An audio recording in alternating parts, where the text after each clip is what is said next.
And the wording is definitely inhumane. What the wording of the AfD with respect to migrants is unacceptable from a humanitarian perspective.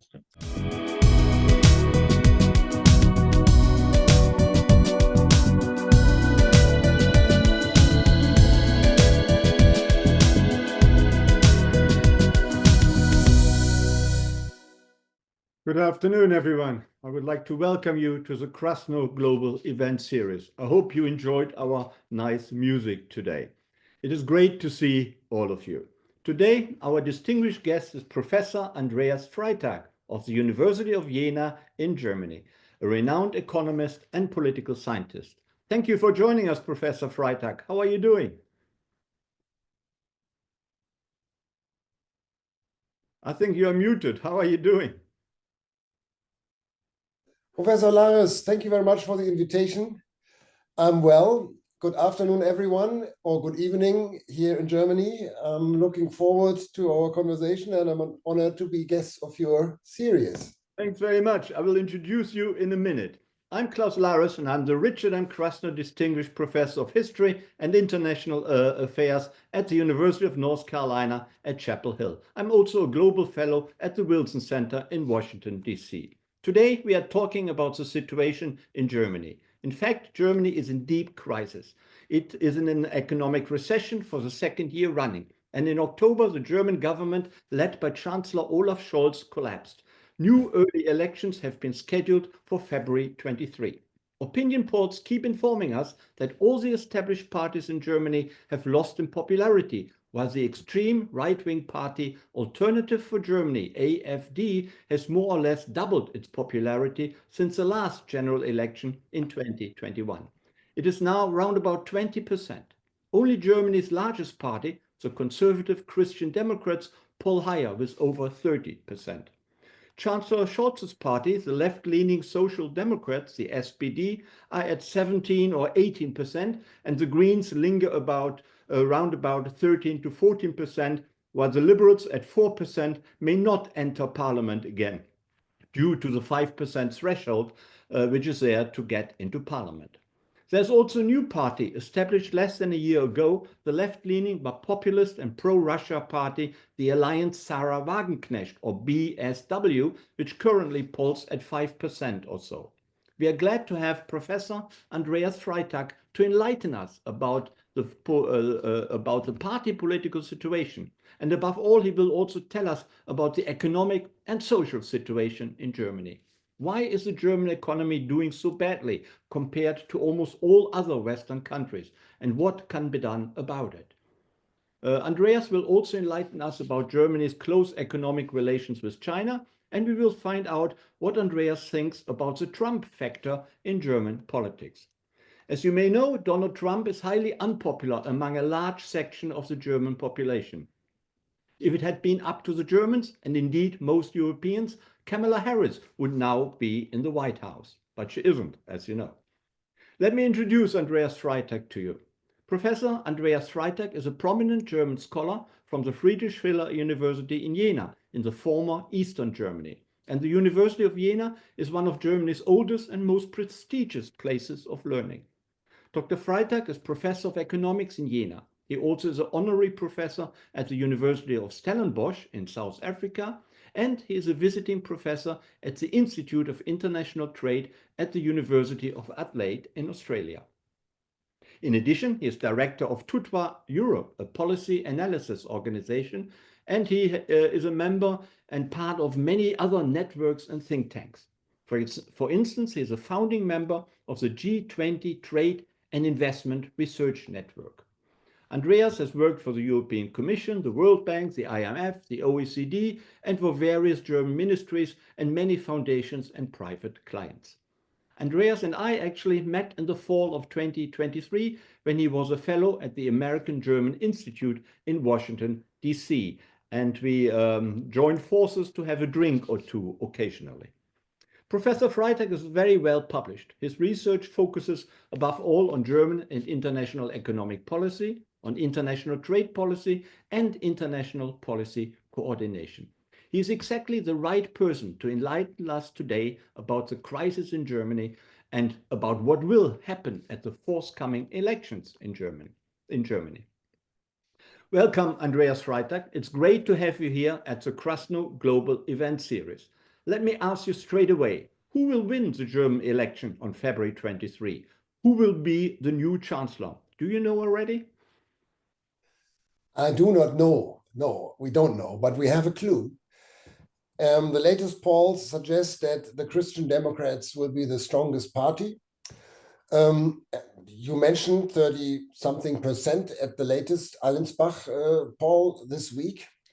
And Friedrich Merz, their candidate, is much more popular at the moment than the incumbent Chancellor Scholz, which doesn't mean he's really popular. I think 40% are happy with him as Chancellor, 20% with Scholz, which means that 40% are happy with neither of them. But my guess is, if I had to bet $1, I would place it on Friedrich Merz as the new Chancellor. But that means he has to form a coalition government. And how to form a coalition government if he doesn't want to have a coalition with two other parties, but only with one other party, that will be difficult, won't it? That will be very difficult. He, I think, is not completely unsympathetic to the idea to have a coalition with the Greens, which is not unlikely if we assume that the Left Party and the Liberals will not make it into the parliament. And you mentioned the new movement, Sarah Wagenknecht, currently 5% in the polls. That is also not secure. But we can also imagine that both BSW and Liberals come into parliament. Then, of course, it is impossible to have a coalition with one coalition partner. That means that he has to either pick Social Democrats and Liberals, or Social Democrats and Greens, which is probably unlikely, or Greens and Liberals, which also seems to be unlikely, if I understand the remarks made by... But if the right-wing AfD polls around about 20%, why not form a coalition with them? That has been ruled out by Friedrich Merz. He called this a sort of firewall. Brandmauer is the German word for that. And my take is that is for good reasons, because the AfD doesn't seem to have an interest in an ordinary German economic or social or other policy. So I think it is impossible for Mr. Merz to team up with the AfD. So the AfD is currently not in the position to be asked by anyone to be a coalition partner. Do you think that will change in the near future if, let's say, coalition building and forming proves to be very difficult, as you outlined? Will eventually they turn to the AfD and try to have a compromise with them? I can't imagine that at the moment. The AfD, you may recall, was founded by a bunch of economics professors. These professors had the idea... Your colleagues. My colleagues. They asked a number of colleagues to join, and I was among them, and I decided not to join them. And the reason why I decided not to join them was that I felt a bit uneasy in the presence of the mix of people they attracted. I couldn't really make it clear. So if you had asked me then, I wouldn't predict what happened. But that was not really a very say, homogeneous group of people who formed this new opposition. The professors had the idea that the economic policy goes into the wrong direction, and I had a certain sympathy for their position. But they underestimated what attraction a new party would have on the, say, center right to right spectrum of the political or part of the political spectrum. And currently all these moderate people have either left the party or are in a very unprominent position. So the people who run the party are far right, have very, say, almost racist stereotypes, You know, the party wants to leave NATO, they want to leave the European Union, and they want to leave the European Monetary Union immediately. So they are currently in no way, say, a partner for any of the other parties, maybe except for the Bündnis Sarah Wagenknecht. We can talk about that later. But 20% of the German voters seem to like the AfD. They seem to be bothered by all the many unpleasant things you just told us about them. So what explains the rise of the AfD and its continuing popularity? I understand within 4 years, they doubled their popularity from roughly 10 to 20%. This is quite an achievement, isn't it? Yes, but my take is that's not their achievement, that's the other party's problem and mistake. And say they neglected positions in the population. So my take is that they don't have 20% supporters. They have certainly 10 to 15% supporters, but the other 5 to 10%, my understanding is that they are people who are highly unhappy and who would fall under these voters we call protest voters. They want to express their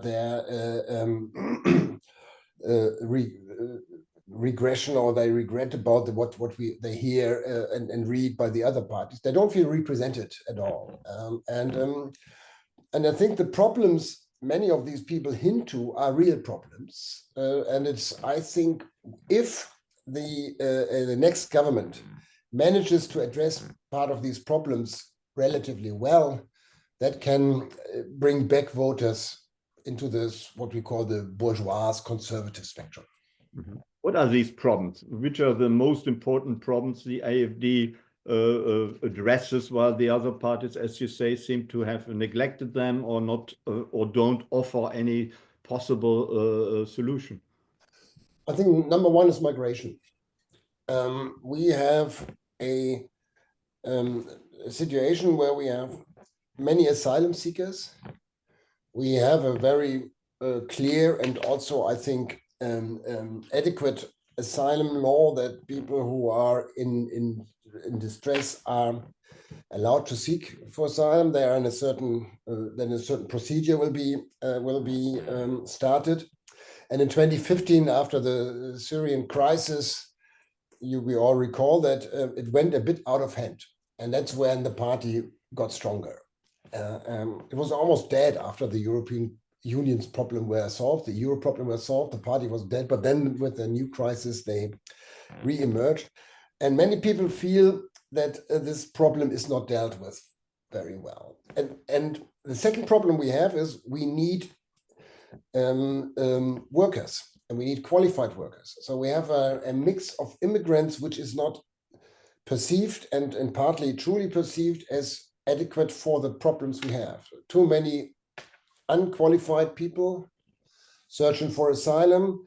The problem is they must not work, and if they don't work, they build up dissatisfaction, and they are costly for the society. So people feel like our money is spent on foreigners who are doing nothing for the country. I just tell what people argue. But there's some, of course, there's a grain of truth in that. And we have had a couple of attacks. Magdeburg before Christmas. Yesterday was another knife attack. 2 people were killed by an asylum seeker who obviously shouldn't be here because he was already rejected, but he couldn't be sent away. So this is a sort of situation where people feel we have a problem of migration. Here too many, they are not enough. And at the same time, we have a problem of security. And that has been neglected for many years by parties on the left spectrum. I don't think they neglect it anymore, but they must build up credibility again. So that is one, I think that's the core problem. Well, let me just say, so if it's pretty clear what at least one of the major problems is, as you just outlined, and the AfD benefits a lot from that, then one wonders, why would have the established parties not addressed the problem or tried to address the problems for years? Are they really to be blamed for their own declining popularity? In a way, yes, because some of these politicians on the left don't see that problem so urgent. They urgently find this an inhumane attitude, and the wording is definitely inhumane. What the wording of the AfD with respect to migrants is unacceptable from a humanitarian perspective. So this is the debate was on a very superficial level, so to speak, and they didn't do enough to prevent crimes and to also direct the flows of migration into the necessary pockets of qualification, so to speak. So they underestimated that problem for many years, and it's and you know how it is. You have a certain stance, and it takes a while until you change your position, because you also give up a part of your humanitarian attitude, and this is, I think, really a hard decision. It's not an easy decision. When we had this 2015 crisis, I very much appreciated the humanitarian position of our Chancellor Merkel then. So we have a trade-off here. I wouldn't be too lighthearted to say, oh, they just made a mistake. They should have given up earlier their position. It's very difficult, I think, to do that. Mm-hmm. What is the second major problem for the rise of the AfD? Another problem is related. That's we did a study here in Thuringia and Saxonia a few years back, looked at the county results, and found out that it is not the economic situation, but it's a sort of cultural deprivation that people felt.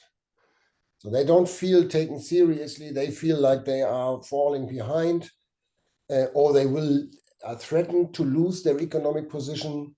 And currently, you mentioned it, the economic situation in Germany is relatively poor. You said we are in a recession for the second year. I wouldn't call it recession necessarily. I would say it's a deep structural problem. A recession sounds a bit like, okay, we need to raise demand and then things will go up easily. No, that's not the case. We have a serious problem. The problem is we have over-regulation. We'll come to that later. And in this context, people also felt like paternalized by for instance, the Green Party, when they introduced a new or plan to introduce a new law about how to manage the heating across the country. And people felt like, oh, they want us to completely renovate our house, and it's way too expensive, and they prescribe a technology which I don't believe, etc. So this is another, I think it's another reason for that. Okay, so you would say cultural deprivation, also economic difficulties, and migration. That really explains the rise and popularity of the AfD. Yeah, Are there other factors as well? I would think that's it. We may have then enter the field of sociology, which I'm not an expert in. That there are differences between the East and the West, which are rooted in traditions and 40 years of very different style and governance.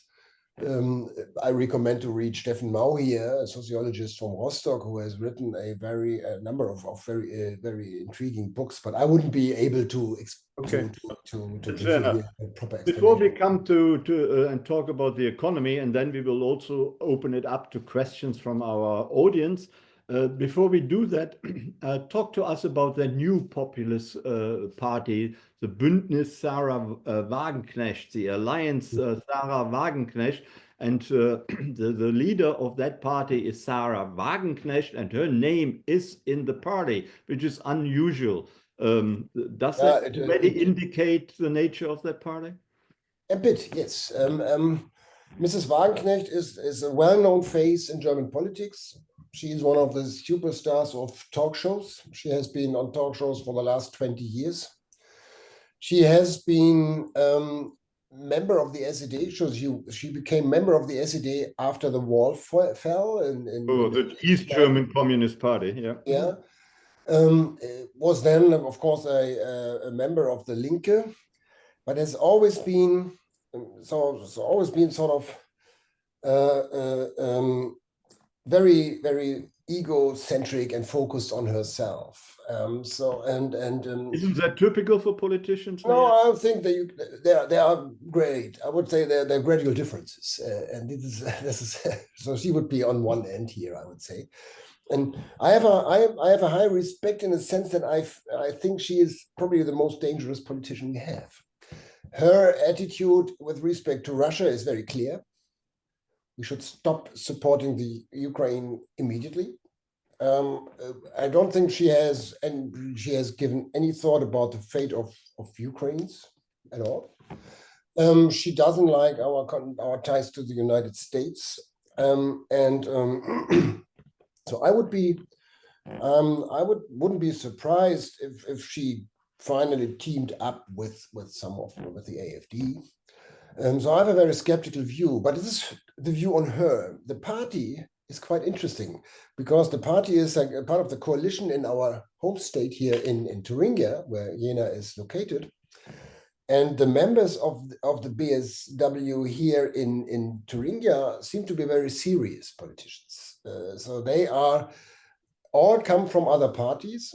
And my understanding is that many of the new members of this new party didn't see a future for them in other parties and now see this future. So for instance, our new treasurer here in Thuringia is I think a very capable and reliable and credible politician.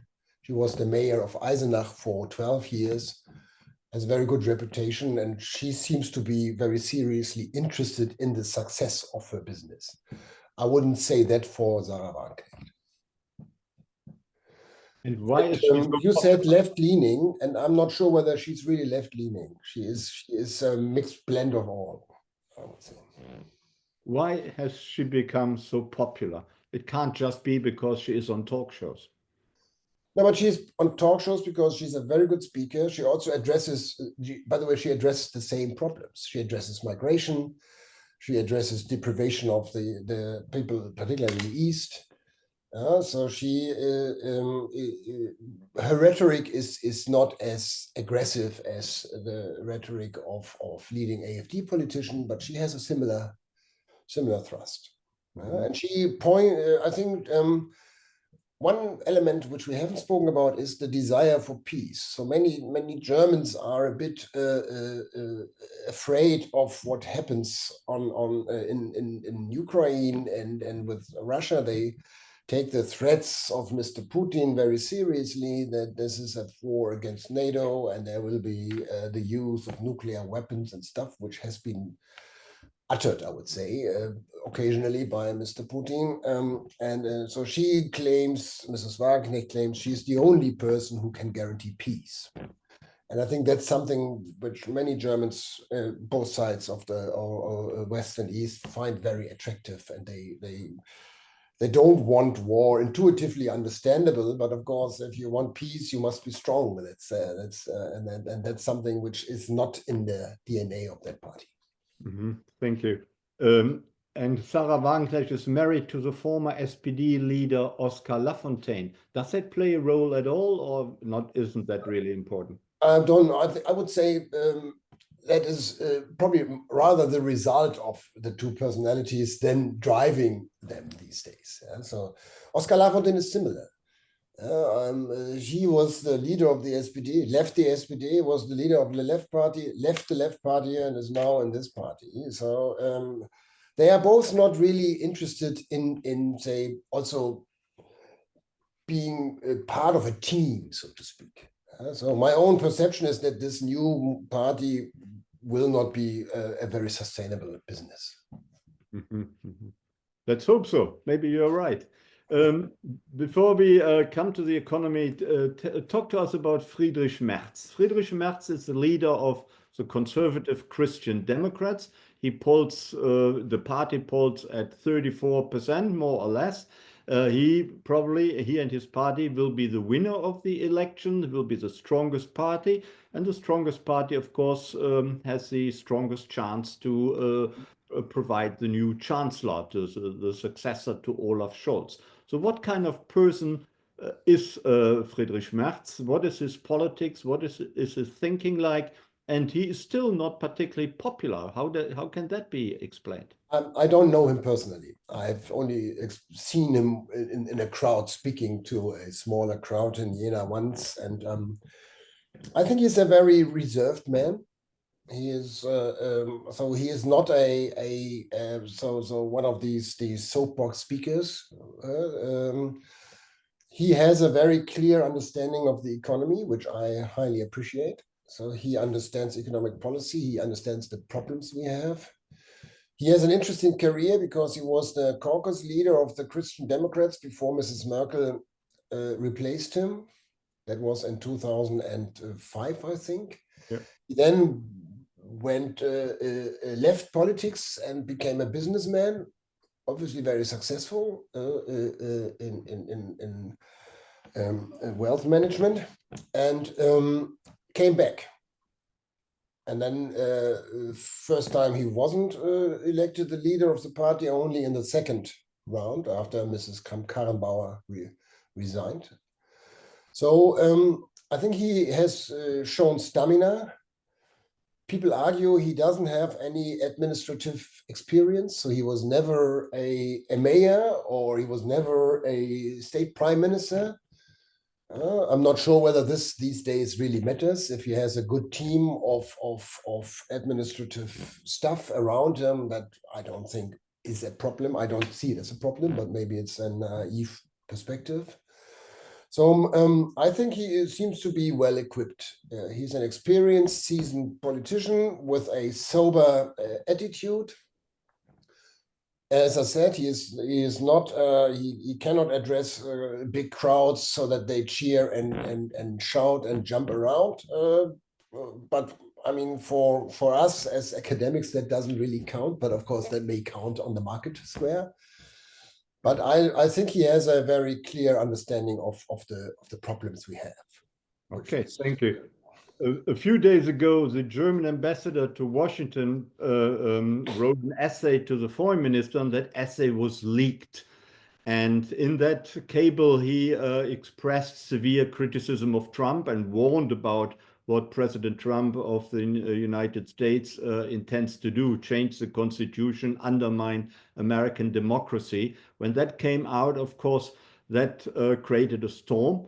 And Olaf Scholz, I think, expressed understanding, as did the foreign minister, while Friedrich Merz attacked that cable and the content of that cable. Does that mean that Merz is particularly close to Trump, that Merz is a politician like Donald Trump himself? Not at all, I would say. But what Merz probably has understood is that Mr. Trump is reality, and we must deal with Mr. Trump. So we cannot dismiss him easily, and I don't find it a very diplomatic step if the chief diplomat we have in Washington is expressing that in the public. It's probably not wasn't meant to be expressed in the public. It was leaked by the Bild newspaper, and I don't. Yeah, but I mean, if it's leaked by the Bild, and then somebody must have given the Bild the opportunity. Yeah, and normally you would avoid that tabloid as much as you can in that respect. So I don't find it a very clever idea, regardless of what you may think of a particular person. But if it's the president of the United States, it's a given. You must deal with this person for the next 4 years, and you must also find a strategy to respond to Mr. Trump's strategy, if it's one. I think that Mr. Merz has understood that. But Mr. Merz is not Trumpian. He's not a Trumpist. So far from that. So he's much more fact-oriented. I mean, he is absolutely fact-oriented. He is not in any fake news, etc. So I think it is the only clever response. He must, if he is the Chancellor of the Federal Republic of Germany, he must build up contacts to the President of the United States, and this should be as smoothly and without any noise as possible. Could we also say Merz would try to appease Donald Trump? No, I don't think that I wouldn't call it appeasement. If you want you want to build a relation, you want to understand that person, and by telling the world and this person that he is not capable, you cut your ties to that person. Mm-hmm. I think that's so that's how I understand personal relations, and here it's personal relations. I mean, it's at the end of the day, Mr. Merz and Mr. Trump and Mr. Macron and Mr. Starmer might sit together as a part of the G7 in the next summit, and they must come along in some way. So Merz seems to be a much greater realist than the current government. Is that your interpretation? I think so, yeah. At least when it comes to economic policy. And that brings us to the economy. Tell us, and that is your forte. You're an economist. You deal with the situation in Germany all day long, I understand. So why is the economic situation in Germany so bad? Germany is supposed to be the strongest economy in Europe within the EU, and of course one of the largest country as well, with lots of stereotypical economic strengths. The car industry, the machine tool industry, chemical industries, and all these industries seem to be much less strong today than they were only a few years ago. Why is that? How many days do we have? No, but seriously, I think there was a very strong feeling of complacency in this country for the last 20 years. I mean, the last economic policy maker is somebody called Gerhard Schröder, who reformed the economy in what he called the Agenda 2010. That was 2003, 22 years ago. Since then, there was muddling through. So there was an attempt to increase the working years for old age protection because we are an aging society. That was taken back again into wide parts and in one of the in 2013. Our public investment was very low.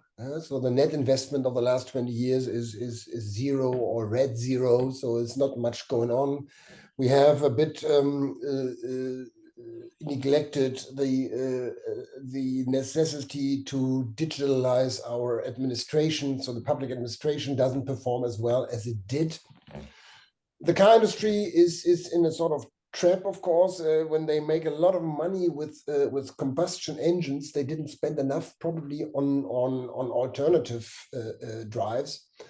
And the chemical industry is suffering from energy prices, of course. That is something which we have to acknowledge, and we might speak about that in a minute. The new government, the current government, started by saying we modernize and we are the progress coalition. You remember that phrase, and they thought this transformation process is easy, and it turns out not to be easy.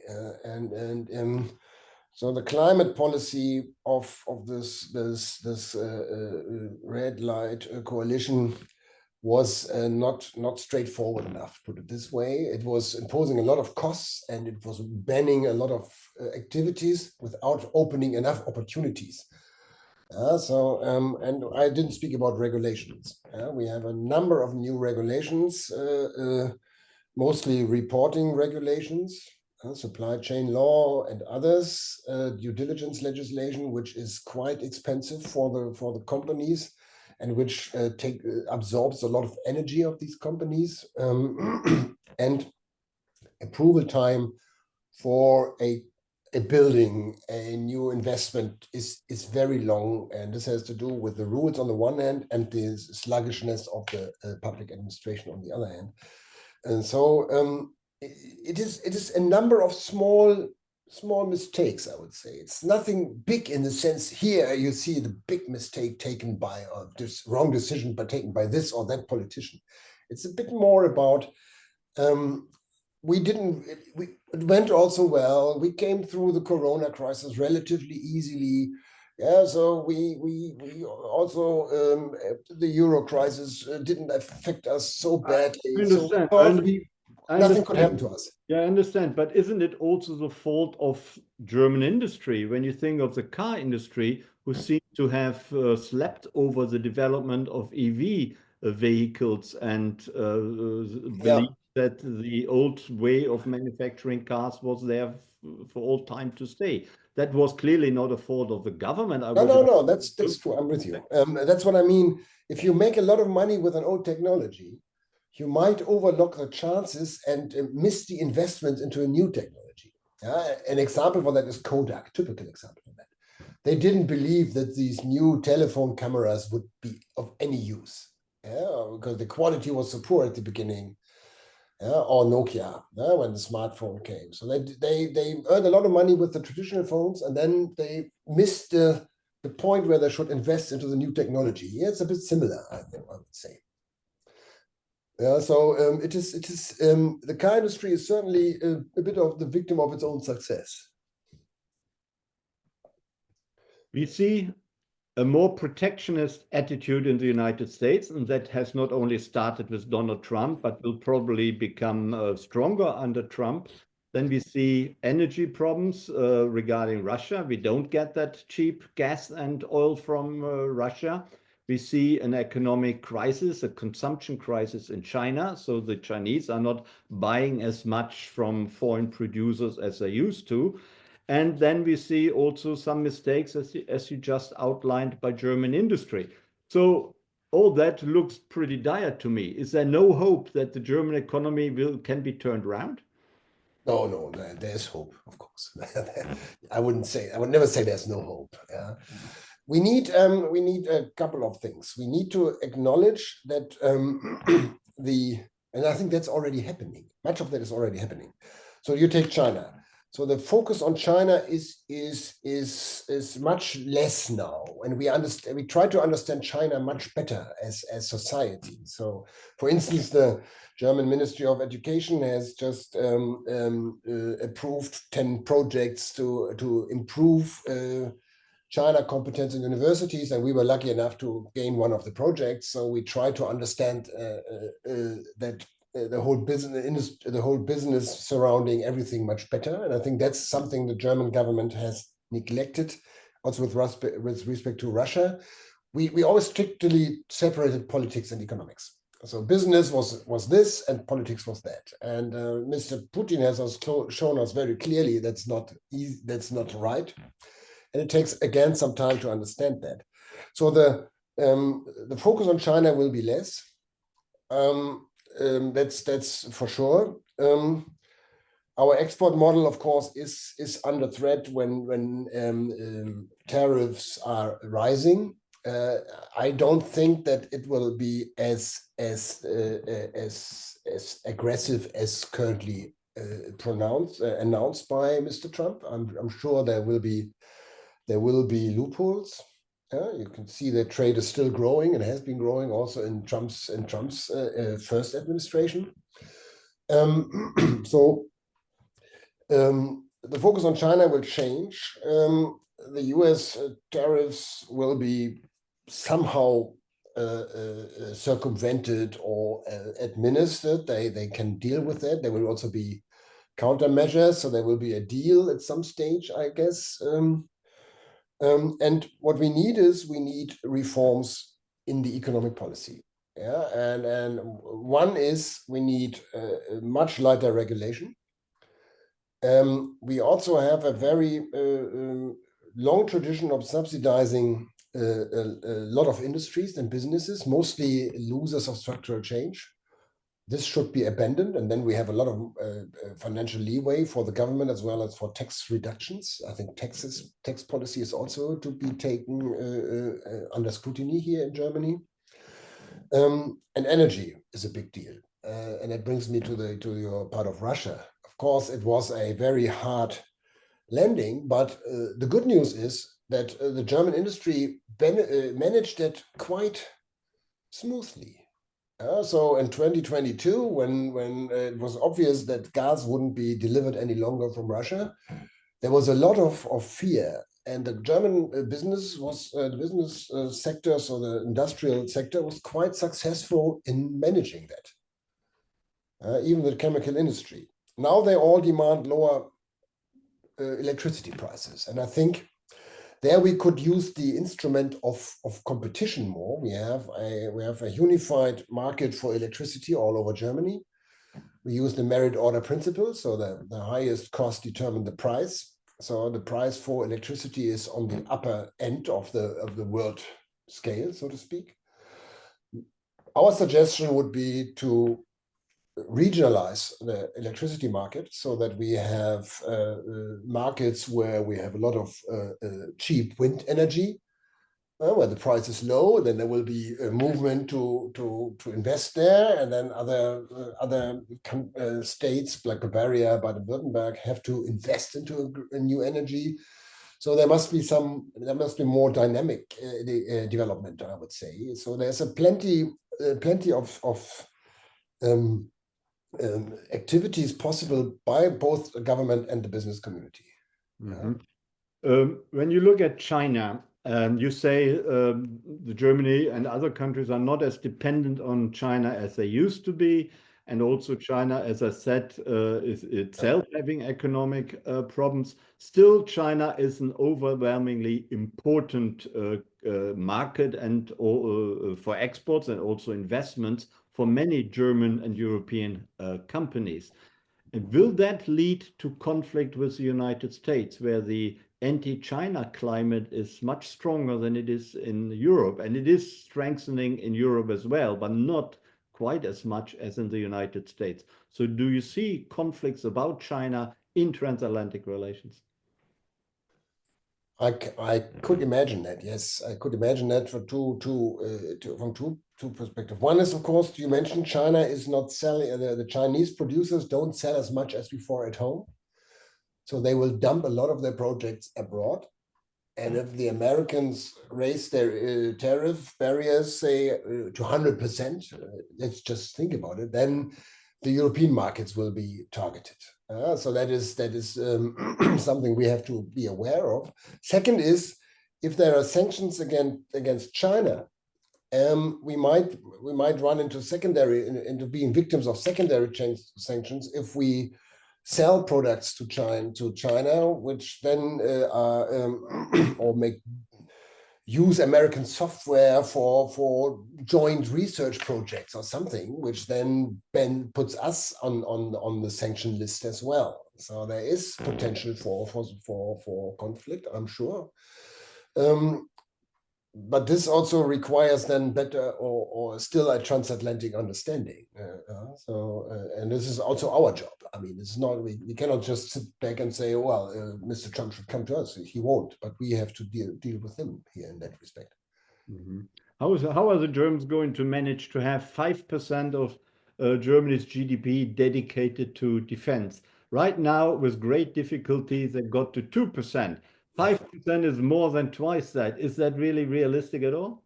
No, I'm not an expert in the defense economy, but I heard that even if we were willing to spend 5% and putting the money aside, we won't find somebody supplying us with the web. Even the American industry wouldn't be able to do so, at least not at short notice. What I think is absolutely necessary is that we increase our defense spending, because we have neglected. That's part of the complacency story. We have neglected our German army, the Bundeswehr, for 30 years now. The problem is when we now decide to spend 5%, we don't have the barracks first. We don't have the soldiers. We don't have the industry. You don't have the industry. But my take is that over the years, there will be an increase. I think 3% is a figure you often hear from politicians, which I find quite realistic. There must be an overshooting first in order to catch up and make up lost ground before you then can invest based on a secure basis, so to speak. Mm-hmm. Thank you. Let me ask you one final question about Germany's Europe and the European Union, but I would like encourage our viewers to ask questions by submitting them in writing via your chat function at the bottom of your Zoom screen, and our Krasno assistants will then read the questions aloud, and Professor Freytag will do his best to answer all your many, hopefully, interesting and complicated questions. But before we do that, what about Germany's relations with within the European Union and with France? You know, Franco-German relations are in the doldrums as well. They used to be much better. Scholz and Macron don't seem to be on good speaking terms at all.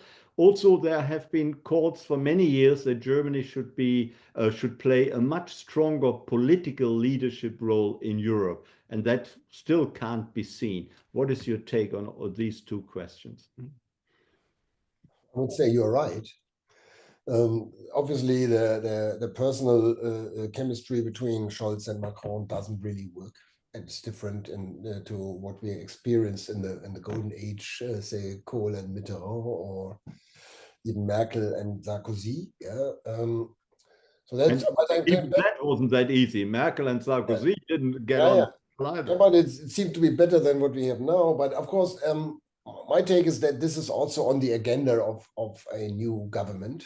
And the second question is, I mean, you know it better than I probably, that historically it's not in our DNA to take a very leading position. So we have always defined ourselves as strong business people and a good business country, but not so strong politically. We thought that we stay somewhere below the radar politically, but be strong economically. That's good. And now we have to adjust to this new role. And I'm not sure how easy that is, but you're right. I think normatively speaking, I would agree. We should take a more say offensive stance, not aggressive at all, but a more visible stance, so to speak. And of course, we have the problem in Europe that there are a number of populist governments now that are pointing in the same direction as the two parties we spoke about earlier, AfD and BSW. So it won't be easier. So all the more we need a good, strong relation to the French government. And you see that a Merz government, a government led by Friedrich Merz, would do a better job than what Olaf Scholz? I think they are aware of it. I don't know. I mean, I don't know how well they would come along anyway. But can't be only that. It must be more. And I think that there should be a lot of attempts, at least from the German side, to anchor our own political capital better into the European Union. We have Ursula von der Leyen, so we have access to the leading figures there. So the chance is there, at least. Mm-hmm. When you follow the media and you follow European politics, then there seems to be a lack of coherence, a lack of unanimity, a lack of agreement on many issues. And we have very diverse governments, as you just said, certainly Orban in Hungary, Meloni in Italy, and the Slovakian government, and some other governments. They are all, I would say, closer to the AfD than they are to the SPD or the CDU. Can that be overcome? And how best to do that? Any idea? With Meloni, I'm not so sure whether I agree with you. I think that she has at least surprised everyone, being a staunch supporter of Ukraine. So one thing where we have a chance, and external pressure helps a lot. So one thing I learned, I'm not, as I said, I'm not a defense expert, but I learned that we have too many weapon systems in Europe. So we must harmonize our weapon systems. So the US built one tank and we built 8 or 10 different tanks. And of course, then the size is too small.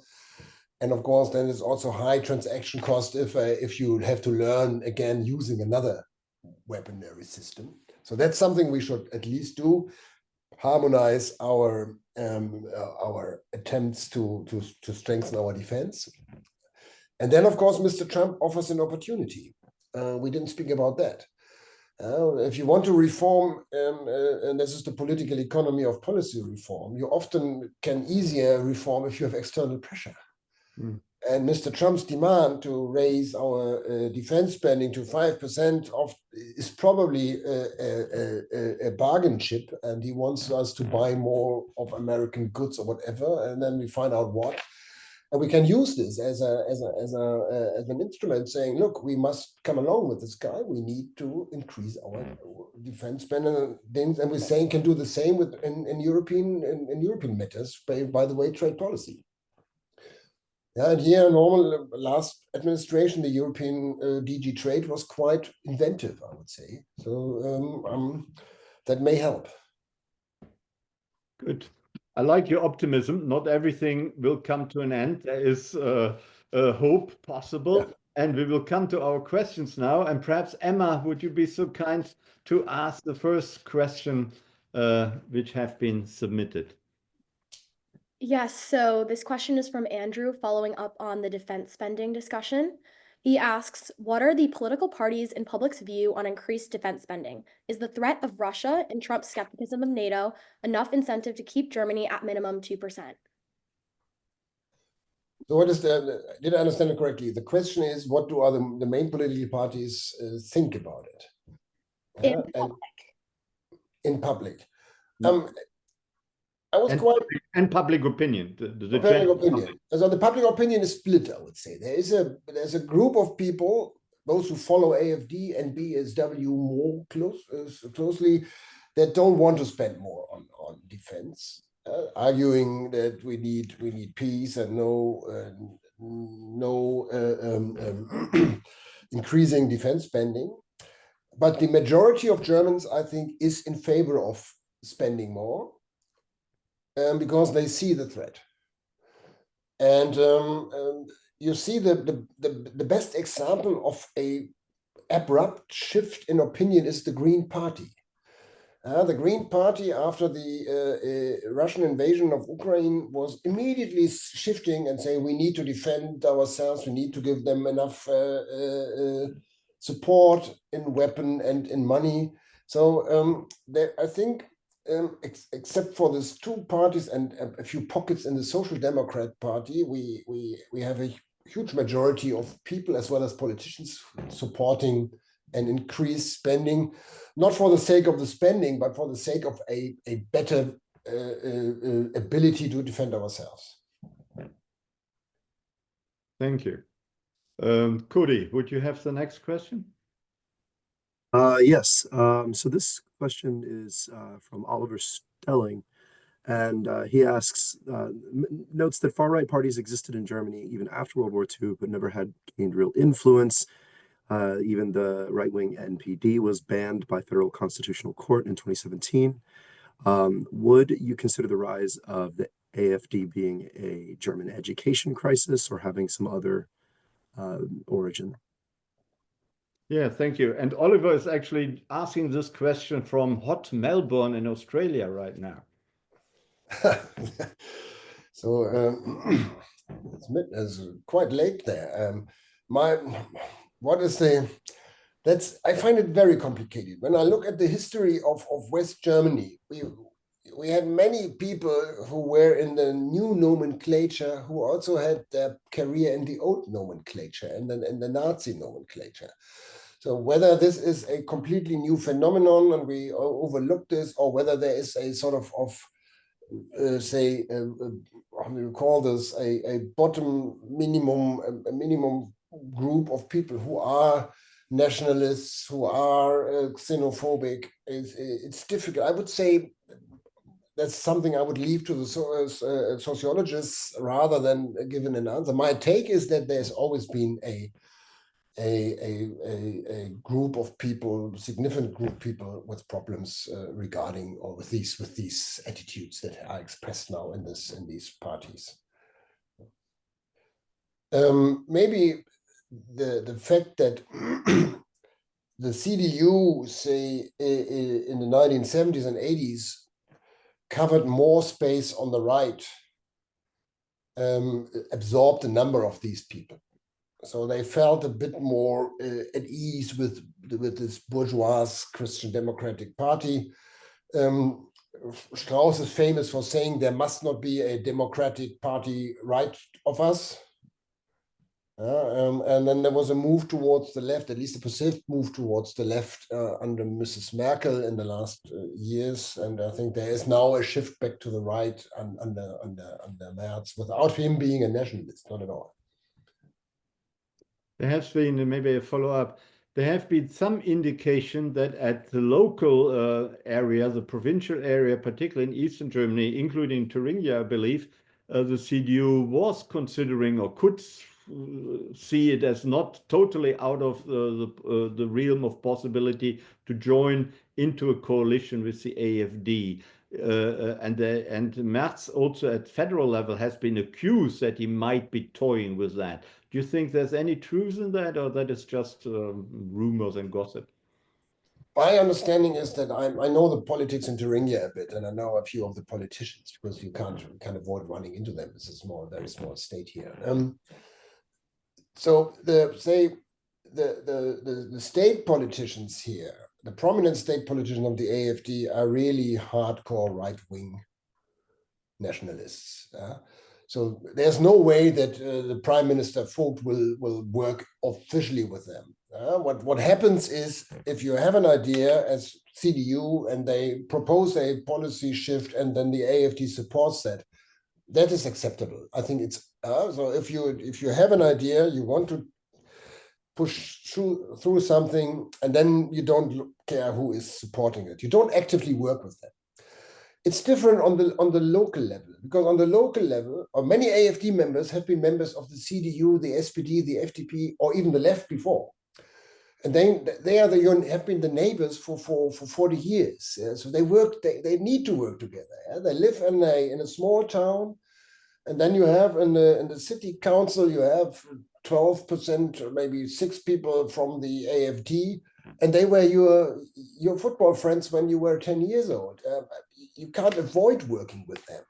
So this sort of firewall was never existing. And if an AfD member suggests a red light in front of a school, I'm absolutely happy with that, if it's my school where my kids go. So I think we must distinguish here. Yeah, this also gives us hope that these people at some stage might go back into the regular system, so to speak. The AfD has also the reputation of being a sort of sect, and it's very difficult to get out of this sect.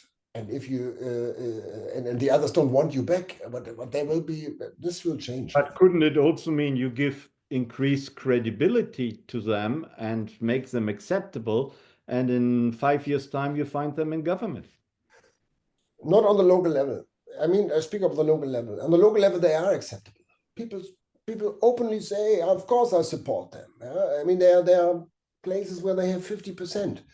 And now again, what can you do? You can either move out or arrange yourself, which is not a very good choice. I agree. I wouldn't know what I would do, but it's just to give you an explanation and exemplify it, the problem. I think you're right. What is very dangerous, and this is a debate that goes on for a while. So I had people telling me, oh, you have 33% AfD and you have 14% BSW. Let them govern. You see, they are incompetent and they will immediately be thrown out again. No, that's not true. And this is the danger, because the AfD always campaigns with topics which they cannot address on this level. So for instance, they run at one county. One county in Thuringia is run by an AfD politician. His campaign for that position was, we leave NATO, we leave the European Union. But this is not his job. So he can always say, my failure is due to these old parties that don't give in to my justified demands. So this is a trap. I'm with you. We must be very careful not to avoid giving them the hand to the government on the state or federal level. But on the local level, I think there's too much personal involvement and too small play problems. Then this is. You don't see the danger that first they become acceptable, as you outlined, at the local level for, understandable reasons. Then they move to the state level, and eventually they will move, and No, they because will move to the federal level. no, I don't think so. I think they have. My take is they have exploited all the potential on the local level, and we have to distinguish rural and urban areas. So in Jena, for instance, they are below 10%. It's the neighboring countryside where they have, and this is the countryside where people feel left behind, and at least a few. But there's also a lot of opposition, and here's a lot of opposition. And I think, again, if the new government is able to address these problems, then people might move rather back than forward. Mm-hmm. Okay, thanks very much. Can I ask for the next question? Cody, I think.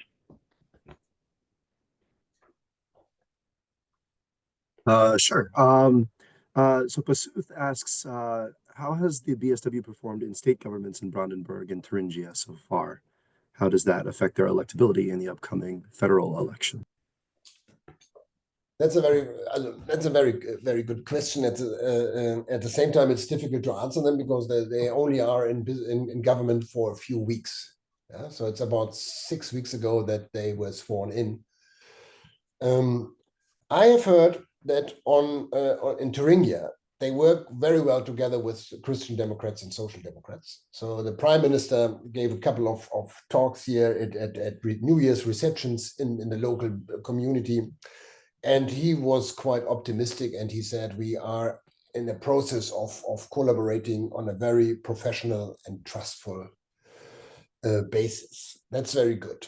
Whether this is benefiting Mrs. Wagenknecht is a quite open question, because she is winning with opposition.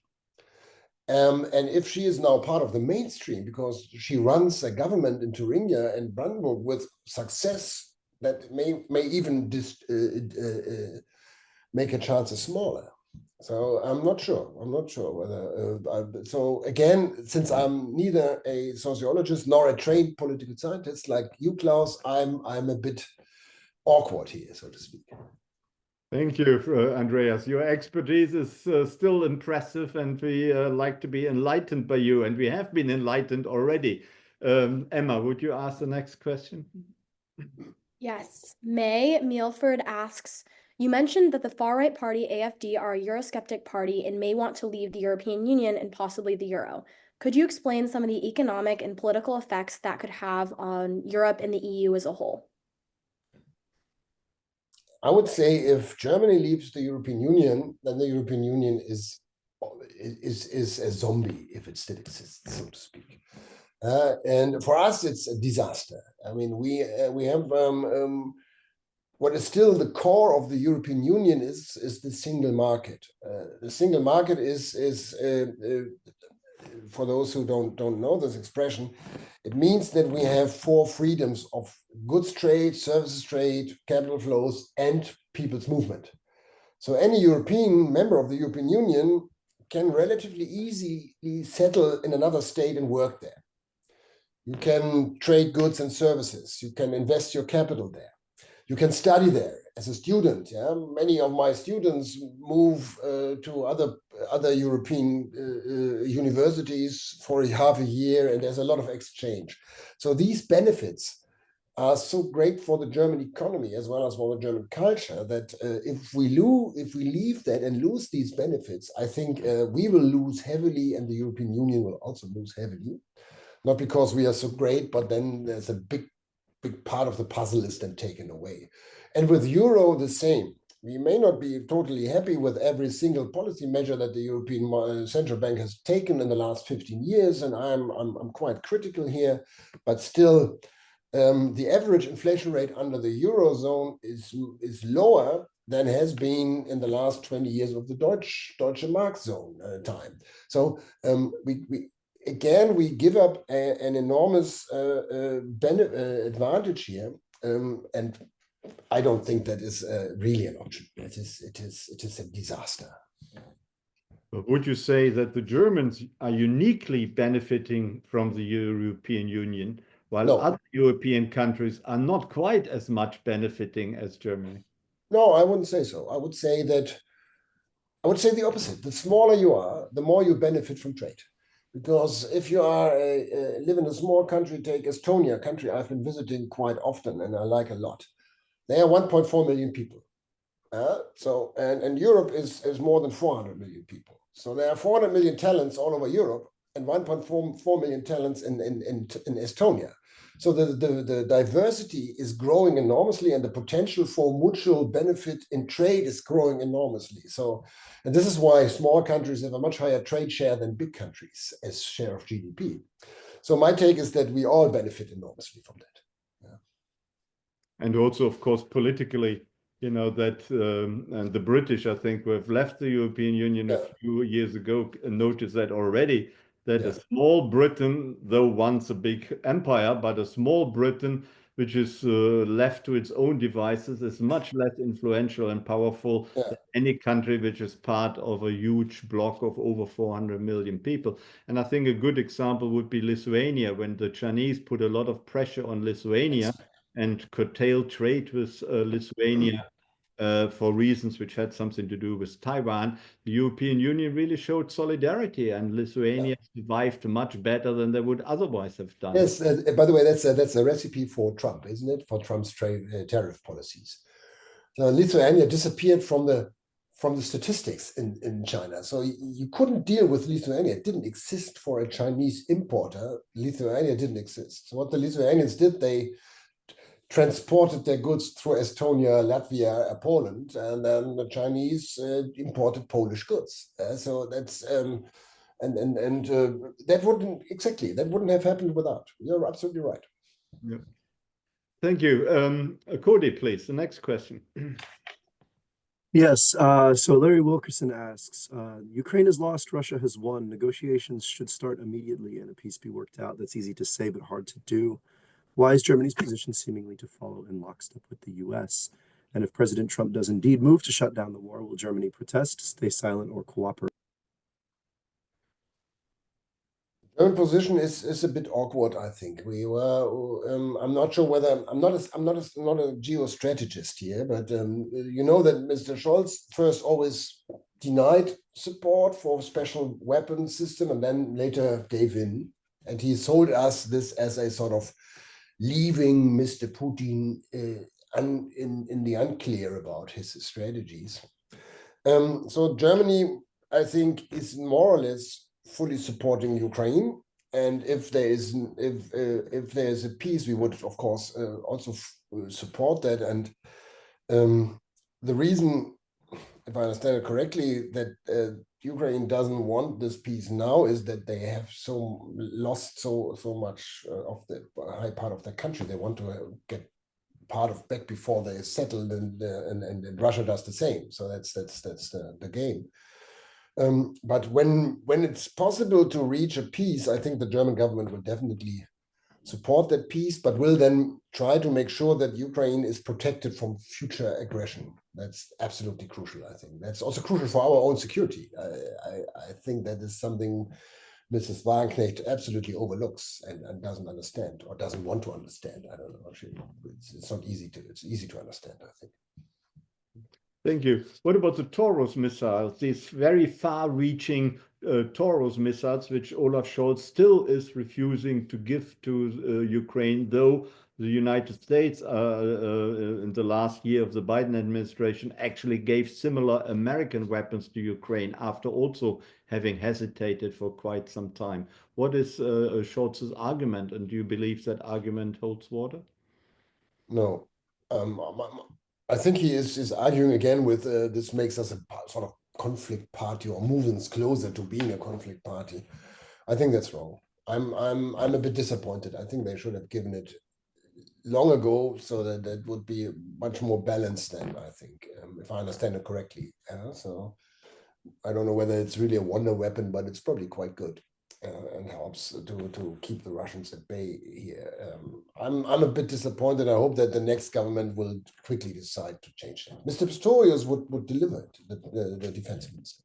So is this really a party political problem that Scholz has to take maybe the left wing of his party, the pacifist wing of his party into consideration? Yeah, could be. As economist, I would say this is then a bit of a speculation from my side. But I think if you hear the signals and hear the contributions of politicians, that may be the case. Yeah. Mm-hmm. Thank you. Emma, do we have some more questions? Yes, Dean Peterson asks, what will Germany do if Trump imposes tariffs on Germany or presumably the EU? My understanding is that the EU is building already a strategy, is crafting a strategy how to respond. And last time they responded in a targeted manner. So they would increase tariffs for those goods that are particularly produced in the states or counties where the support from Mr. Trump is strongest. So it's a bit of a game, so to speak. So I think the Germans, as you know, our trade policy is not German trade policy. We are part of the European trade system. And of course, Mr. Trump will try to divide us in the sense that he is targeting not all Europeans at the same time, but will target one or two countries. Then we must secure support of the whole of the others and then respond with a targeted but limited tariff. I wouldn't engage into a tariff war here.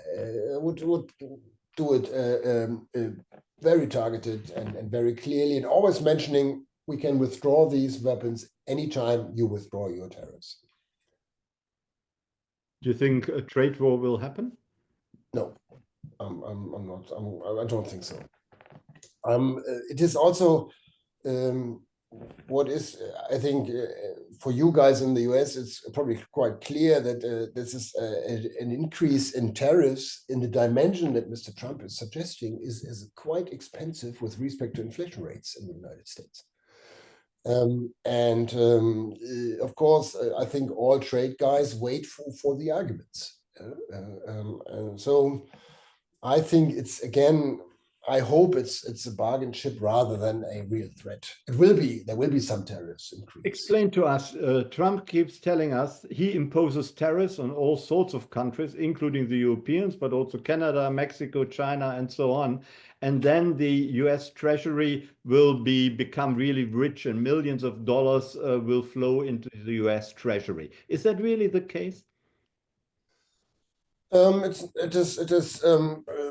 There will be, of course, if you assume it's all a matter of the price elasticity of demand, as we call it. So if there's a price increase by 1% and the demand is reduced by less than 1%, then the sum that people spend on these goods is increasing. Yeah, and then part of this is going into the treasury. But the American consumer or the consumer, they pay the difference. They pay the difference.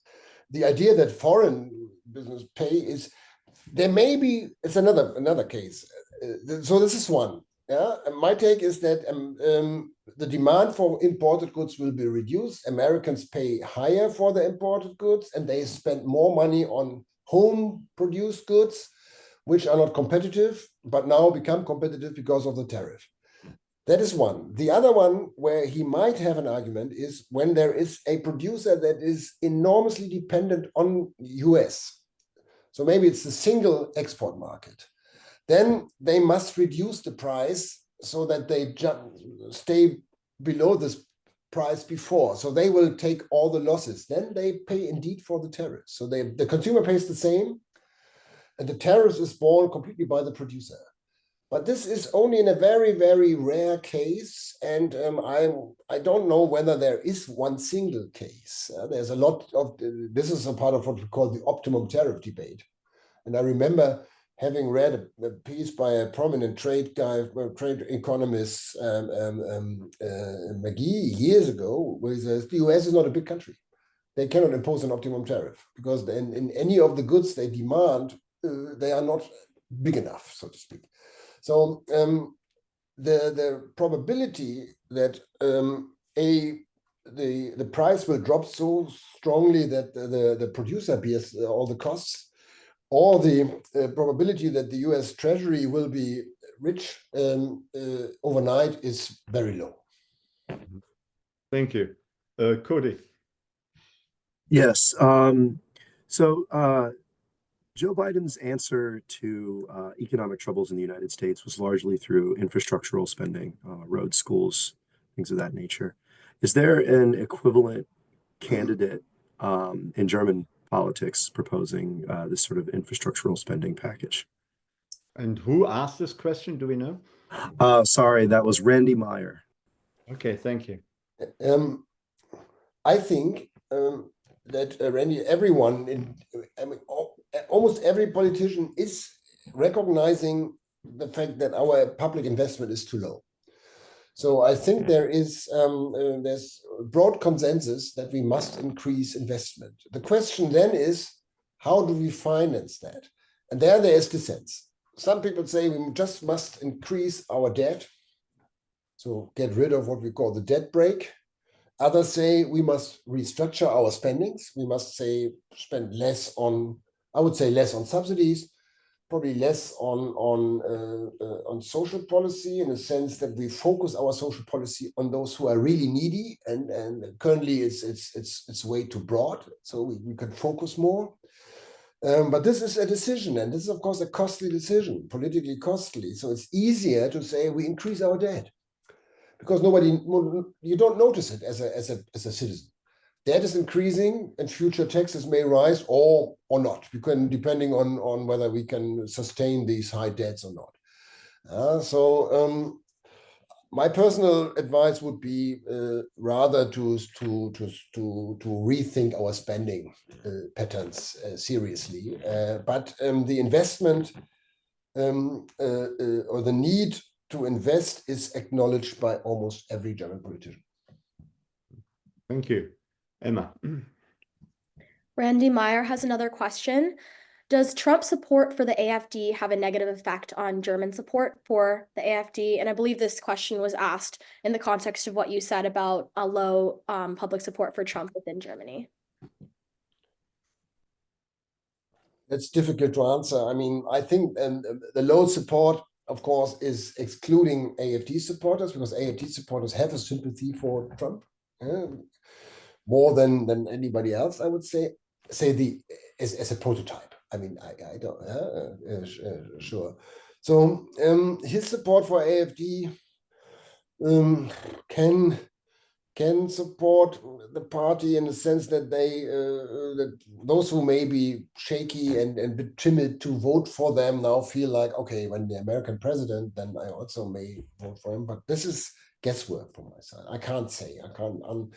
I don't think that is really making a difference. So when Elon Musk had this interview with Alice Weidel and has this endorsement on X, most people would think, oh, who's that again? Thank you. And maybe we have one final question. Emma, may I ask you to ask that again? And then we have a couple of minutes time for some concluding remarks by our speaker today. For sure. I think this question is asking for a prediction by Dean Peterson. Who would be the next Minister of Foreign Affairs, and what can you describe about this person? Let me say, who would I prefer to be the next Minister of Foreign Affairs? I would say, let me say what I think this person must be able to do. This person must be a good diplomat, a strong personality with clear values, but not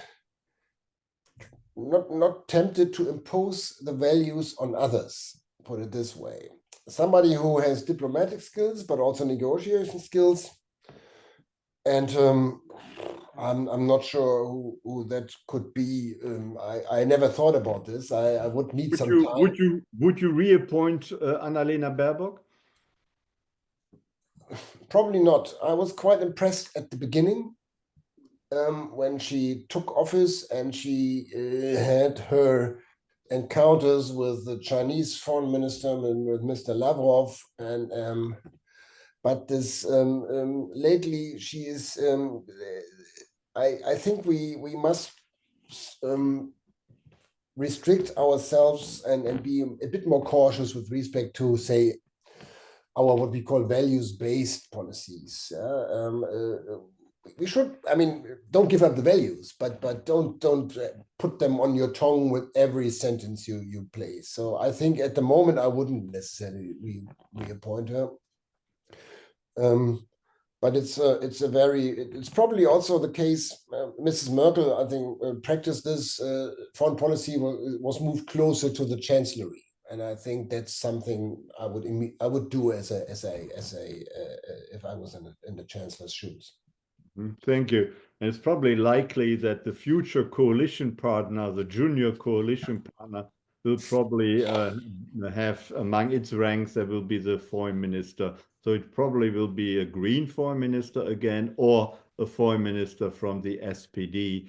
And we will find out who in the future will occupy this important position. My question to you at the end, Andreas Freytag, would be if they decided, if the new government, whoever it is, if they decided to make you Minister of Economics, or at least Undersecretary of State Secretary of Economics, how would you try to bring the country forward and around and improve things significantly?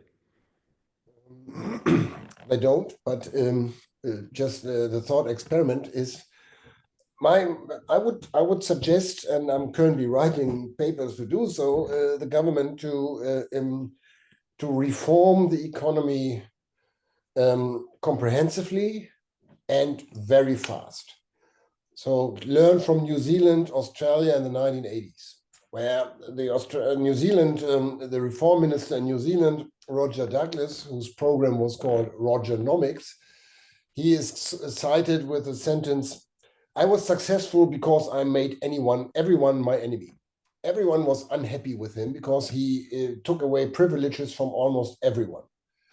And then very quickly, because reforms don't work immediately. Yeah? If you reform, say, the economy in a described way, you take away privileges, subsidies, protection, you increase more space for dynamic startups, etc. The jobs of the privileged faster get lost than the new ones get created. So we need stamina. So do it in the first few months and then wait until hoping that before the next election, the success will be seen, and then it's also assigned to the government.